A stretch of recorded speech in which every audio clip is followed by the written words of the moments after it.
Comment devenir la priorité numéro 1 d'un homme?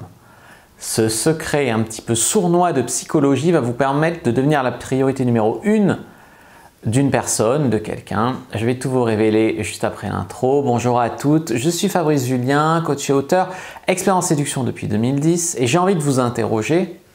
Est-ce que ce qui est important est urgent? Est-ce que ce qui est urgent est forcément important? C'est une question dont j'ai envie de vous parler. Parce que une fois qu'on a compris que vous pouvez être importante pour lui, mais ça peut ne pas être urgent pour lui de vous écrire, ou alors au contraire, il peut juste vouloir baiser, mais que ça soit urgent pour lui de trouver quelqu'un, donc ça peut être urgent de vous écrire. Mais on va partir du principe que vous êtes importante pour lui et que vous avez envie que ce soit urgent pour lui de vous voir, de vous écrire, etc. Comment vous allez pouvoir devenir sa priorité? Je vais vous communiquer ici un petit secret de psychologie juste après l'intro. Mais avant de commencer, je vous offre un guide gratuit sur la séduction ainsi qu'une série de conseils gratuits eux aussi par email. Pour les recevoir, si vous êtes intéressé, c'est très simple. Cliquez sur le premier lien dans la description de la vidéo. Si vous êtes motivé, vous le trouverez. Abonnez-vous et activez la cloche parce que si vous ne le faites pas, YouTube ne vous préviendra pas à la sortie des prochaines vidéos et vous allez rater des pépites. Mettez un like pour me faire savoir que vous pensez que cette vidéo est utile et pour que j'en fasse d'autres comme ça ou sur ce thème-là. Si vous pensez que ce contenu est utile, partagez-le en public ou en privé, je comprendrai. Vous pouvez aussi me laisser un commentaire, je les lis tous et j'y répondrai avec grand plaisir. Donc en intro, j'en ai vaguement parlé, mais est-ce que ce qui est important est forcément urgent? Et est-ce que ce qui est urgent est forcément important? La réponse est non. Des fois, il y a même des choses, on attend tellement longtemps pour les faire que tellement c'est pas important qu'à un moment, ça devient urgent de le faire, tellement ça a été pas important pendant longtemps. Donc en fait, ce qui est important n'est pas urgent, ce qui est urgent n'est pas forcément important. Regardez dans votre journée, à vous, ce que vous faites. Quelles sont vos priorités dans la journée et dans la vie? Peut-être que le matin, vous amenez votre fils ou votre fille à l'école, peut-être qu'ensuite vous allez au travail, peut-être qu'ensuite vous faites à manger sain parce que c'est important pour vous, ensuite vous retournez au travail, ensuite vous faites une petite sieste et ensuite vous allez au sport. Parce que c'est des valeurs hautes, le sport, le travail, la famille pour vous. Ou si ce n'est pas amener votre fils, c'est aller voir votre père ou votre mère.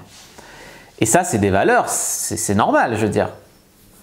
Et si je vous rajoutais dans ce micmac un homme qui vous plaît? Donc, vous avez votre famille, vous avez votre travail, vous avez votre santé, votre sport. Et là-dessus, il y a un homme qui vous plaît. Est-ce que vous allez trouver du temps pour lui écrire? La réponse est probablement oui, parce que souvent, une femme, quand elle rencontre un homme qui lui plaît, elle y pense tout le temps et donc elle a du mal à s'empêcher de lui écrire. Tu vois, c'est même des fois, elle lui écrit trop. Mais j'ai rencontré aussi des filles qui, non, pour moi, les rencontres, les hommes, ça passe après. Et même si elle est à fond sur lui, elle ne va pas lui écrire. Elle va mettre un malin plaisir à ne pas lui écrire parce que pour elle, le sport, c'est important. Il va passer en tout dernier de la liste. Et là, ce que je veux vous faire comprendre, c'est que pourtant, ce mec est important pour elle, elle le kiffe, mais elle le fait passer comme la dernière des urgences. Et des fois, c'est la première des urgences alors que vous le connaissez à peine et qu'il n'est pas important. Ça, c'est quelque chose qu'il faut réaliser. Et bien, pour un homme, c'est pareil. Il y a des hommes, très probablement que s'il ne vous écrit pas ou s'il peut rester des jours sans vous écrire, vous n'êtes pas si importante pour lui. Très probablement pas. Il y en a quelques-uns qui ont vraiment une vie tonitruante ou qui, par principe, ne font pas passer une femme en priorité numéro 1 et vous pouvez l'être quand même importante, mais c'est quand même assez rare. Donc, c'est souvent très mauvais signe qu'un mec puisse s'empêcher de vous écrire pendant plusieurs jours, tout comme c'est mauvais signe qu'une fille puisse s'empêcher de vous écrire pendant plusieurs jours. Le problème d'ailleurs, c'est que si aucun des deux ne peut s'empêcher d'écrire à l'autre, ça se passe bien, mais le problème c'est quand il y en a un des deux qui joue un rôle. Le rôle de pas écrire, de faire genre, d'être hard to get, etc. Et c'est là qu'il y a un problème. Comprenez aussi qu'il y a beaucoup de gens qui ont des problèmes d'organisation. J'en connais plein qui se noient dans un verre d'eau. Tu vois, il n'y a pas de productivité, mais en plus, il n'y a même pas de temps pour les choses importantes. Vous voyez, donc, comment vous allez faire si vous tombez sur un mec, bon, on va admettre que vous êtes importante pour lui, qui a des problèmes d'organisation ou qui a décidé par principe que les femmes, ça ne serait jamais une priorité dans sa vie, ça passerait toujours après son sport ou son truc, comment vous allez faire pour devenir une urgence pour lui? En fait, ce qui est important pour vous, c'est-à-dire qui vous écrivent, qui vous trouvent du temps pour vous voir ou qui pensent à vous, doit devenir une urgence pour lui. Ça, c'est ce que vous devez comprendre. Et ça passe par plusieurs choses. Déjà, occuper l'espace. Donc, être plus présent, pourquoi pas envoyer des messages, etc. Parler plus fort que les autres, c'est-à-dire arriver à mettre des limites et des priorités. Je m'explique.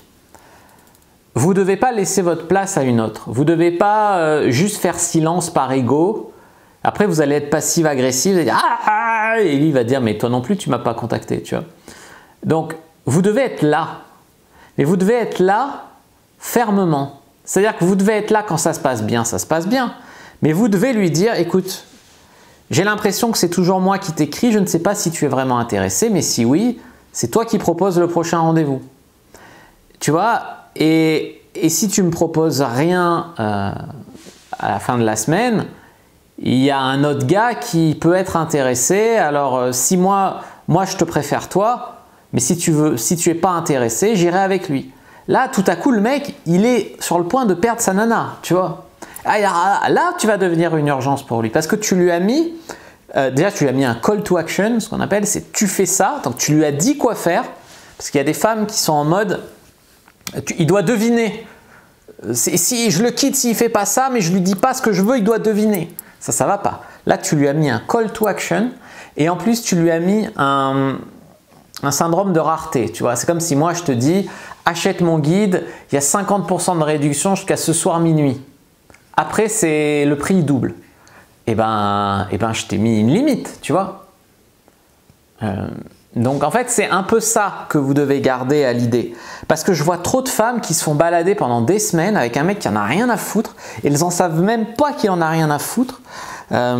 C'est quand même un problème. Il faut poser vos limites, il faut montrer que vous n'accepterez pas d'être autre chose qu'une priorité et que sinon, il risque de perdre sa place.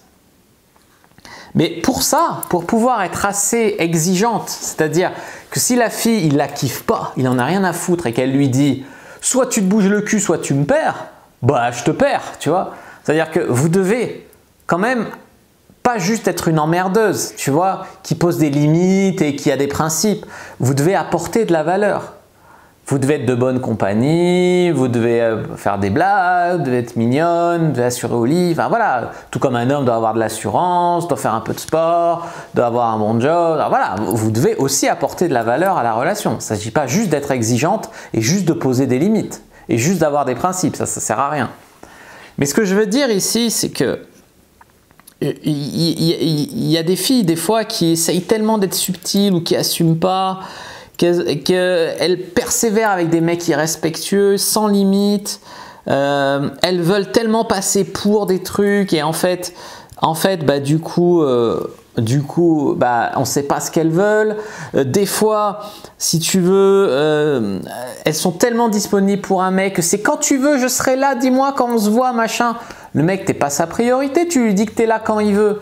Alors que si tu lui dis, écoute, ce week-end, je devrais être par là, mais il faut que je m'organise, donc donne-moi une réponse. Sinon, je pars en week-end avec ma famille ou je pars avec un autre gars. Là, le mec, il est obligé, tu vois. Donc, tu dois pas seulement être importante, même plus que d'être importante, tu dois arriver à être une urgence pour lui.